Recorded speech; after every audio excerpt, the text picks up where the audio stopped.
Picture this. You're out on a Friday night, maybe catching a show at your local spot. It's packed. Good vibes all around, bands playing your favorite hits from back in the day. But then, just like that, everything goes wrong. Flames erupt, panic sets in, and what should have been a night of fun turns into a desperate fight for survival. That's exactly what happened at the Station Nightclub in West Warwick, Rhode Island, back in 2003. Yeah, a story that I think, unfortunately, a lot of folks remember. One of the deadliest nightclub fires in U.S. history. We're going to take a deep dive into this one, using news reports, survivor accounts, even court documents to really try to piece together what happened. So from what I've read, this wasn't just a big story nationally, but it hit especially hard because West Warwick was such a tight-knit community. Not a big city, kind of a town that had fallen on hard times. Exactly. The station was a local institution, a place where folks could come together, let loose, forget their troubles for a bit. Owned by two brothers, Michael and Jeffrey Derderian, they'd bought it hoping for some extra income, but it was always a struggle to keep the doors open. It's almost hard to imagine now, but they actually managed to book Great White to play there. Yeah, Great White, the 80s rock band. Can you believe it? Known for hits like Once Bitten, Twice Shy, that kind of stuff. Right. And for a small venue like the station, that was a huge deal. I bet that generated some buzz around town. Oh, absolutely. Jack Russell, the lead singer, he was known to be pretty generous with the fans, putting locals on the guest list and such. There's even this story about a local construction worker, Rick Sinetti. He actually bumped into Russell at a Denny's a few days before the show. At a Denny's? Yep, a Denny's, and managed to get a special song dedication for his wife. Oh, that's kind of sweet, actually. It is a real small town kind of story.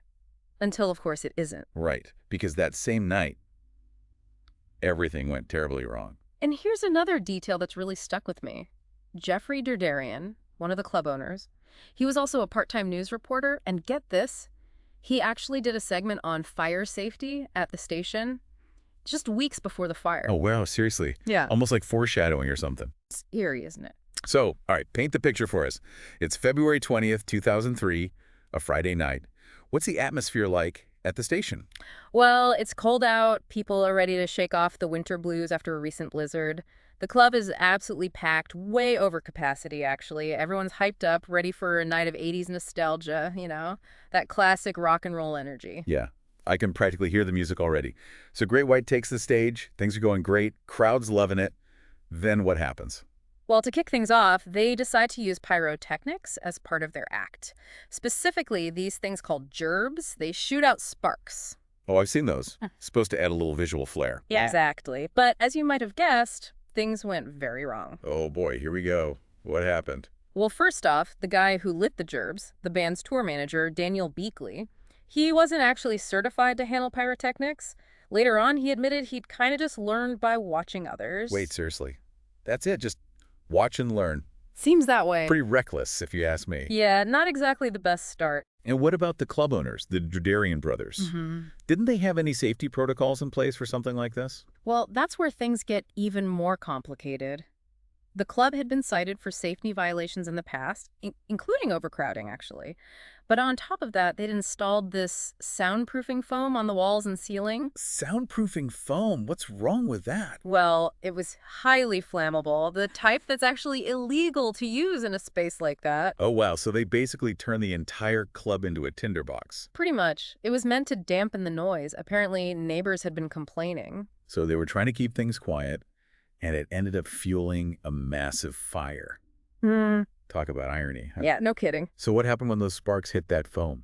It ignited instantly. Think of it like solid gasoline catching fire. Oh, geez. The flames just exploded across the stage area and ceiling. A total nightmare scenario. It was the worst possible thing that could have happened. And at first, people in the crowd, they thought the flames were, part of the show, a special effect or something. But the band quickly realized this was no stage effect, this was real. And that's when the panic really set in. I can't even imagine being in a crowded club like that, suddenly realizing there's a fire, everyone trying to get out at the same time. Yeah, it's a recipe for disaster. And in this case, the layout of the station actually made things so much worse. What do you mean? They had a single main entrance and exit. It was this narrow hallway, kind of designed to prevent people from, sneaking in without paying. But in a situation like this, it created a huge bottleneck. Oh, man. So you've got this rapidly spreading fire, fueled by that illegal foam, Mhm. and only one way out for hundreds of people. It was a nightmare. And to make matters worse, one of the side exits near the stage, that could have been a crucial escape route. It was blocked. Blocked. By what? A bouncer. A bouncer. What was he doing blocking an exit during a fire? Apparently, he was just following the club's policy. Their policy. Yeah, that exit was for band only. You're kidding me. In the middle of a raging fire, someone's worried about enforcing a band-only policy. It's hard to believe, I know. But it shows how sometimes even in a crisis, people can get stuck on following the rules. Right, and in this case, it had tragic consequences. Definitely. People were literally burning alive, trying to escape, and that blocked exit just added to the chaos. It's heartbreaking. What about the other exits? Weren't there any fire escapes or other ways out? There are a few other exits, but they were poorly marked. Some were even blocked by, like, debris or furniture. And remember, the club was already overcrowded, so even finding an exit in that smoke and confusion would have been almost impossible for some. It just makes you wonder, if even one or two things had been different, could more people have gotten out safely? It's a question that haunts a lot of the survivors and the families of the victims. We talked before about Jeffrey Durdarian, the club owner who'd also reported on fire safety. Right. Did anything come out in the investigation about his role in all of this? Well, get this. It turns out he'd filmed a segment on fire safety at the station, like, weeks before the fire.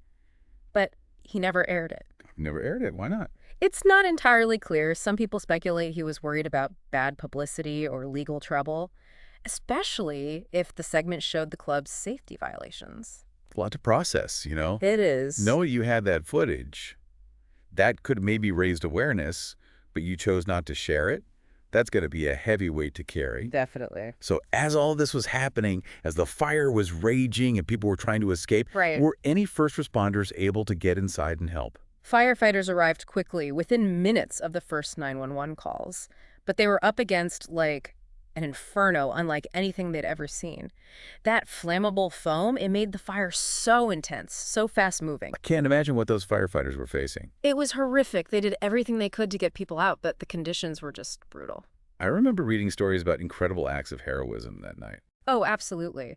There were countless acts of bravery, both from the first responders and from everyday people. Firefighters risking their lives to pull people out of the flames, people shielding others with their own bodies, helping strangers escape through windows, even forming human chains to guide people to safety. It's hard to believe. Yeah. Even in a situation like that, people can still be so selfless. It's a testament to the human spirit, that even in the face of unimaginable horror, there's still that instinct to help others. Absolutely. And amid all the tragedy, there were also stories of incredible survival. Oh, yeah, like who? Well, there's Gina Galvin. Remember her? The single mom. Yeah. She was trapped under a pile of bodies, almost drowned as firefighters mistook her for dead. Oh, my God. But she fought for her life. She kept yelling that she was alive. Oh, what a fighter. And somehow, miraculously, she was pulled to safety. Unbelievable. And what about Rick Sinetti, the construction worker? Oh, yeah, Rick. He managed to escape with his wife, but his niece, Bridget, she was still inside.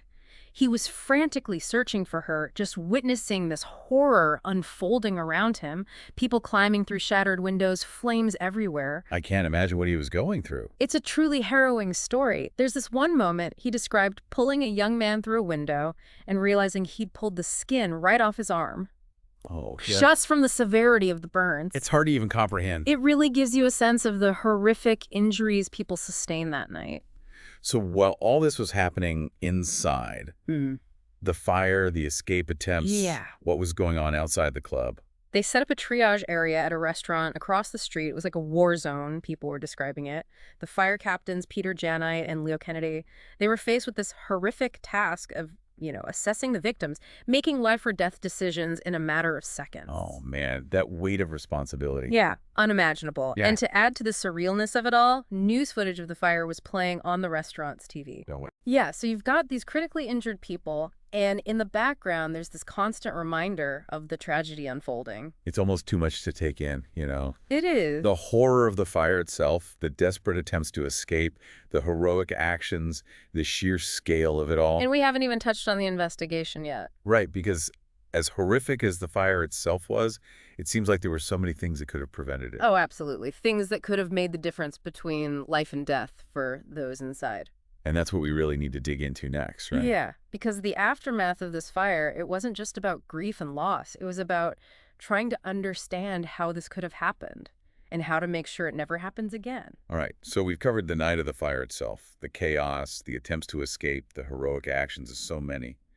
But now we need to shift gears a bit and talk about the aftermath, the investigation, and the search for answers. Right, after something like this, it's not enough to just mourn the loss. You have to understand what went wrong, who's responsible, and how to prevent it from happening again. And the big question, the one everyone wanted an answer to, why did the fire spread so fast? Yeah, that was the key. And the investigation pretty quickly zeroed in on that soundproofing foam. It was like pouring gasoline on a bonfire, the way it ignited and spread. We talked about it being illegal to use in a place like that. Right, it violated state fire codes completely. So knowing that, why did they install it in the first place? It seems like a mix of saving money and trying to appease the neighbors. Yeah. The Derderian brothers, they saw the foam as a cheap and easy way to soundproof the club.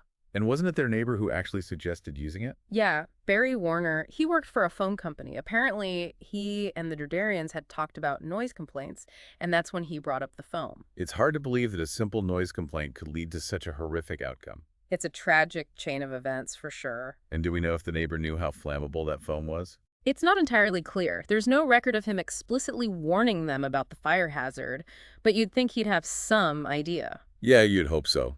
So it sounds like there's plenty of blame to go around. Well, unfortunately, It's like a series of bad decisions, shortcuts, oversights, all leading up to that one terrible night. And the investigation didn't stop at the foam. They looked into the pyrotechnics, the blocked exit, the overcrowding, the lack of sprinklers, everything. Right, let's talk about the pyrotechnics for a second. Didn't Great White claim they had no idea those were going to be used? Yeah, they said they were completely surprised, but other witnesses came forward saying they'd seen the band use pyrotechnics at other shows. So even if they weren't directly responsible, shouldn't the club owners have been more on top of it? Definitely, especially with all the potential fire hazards already present. And it turned out the station had been cited for safety violations before, including overcrowding. But those warnings were ignored.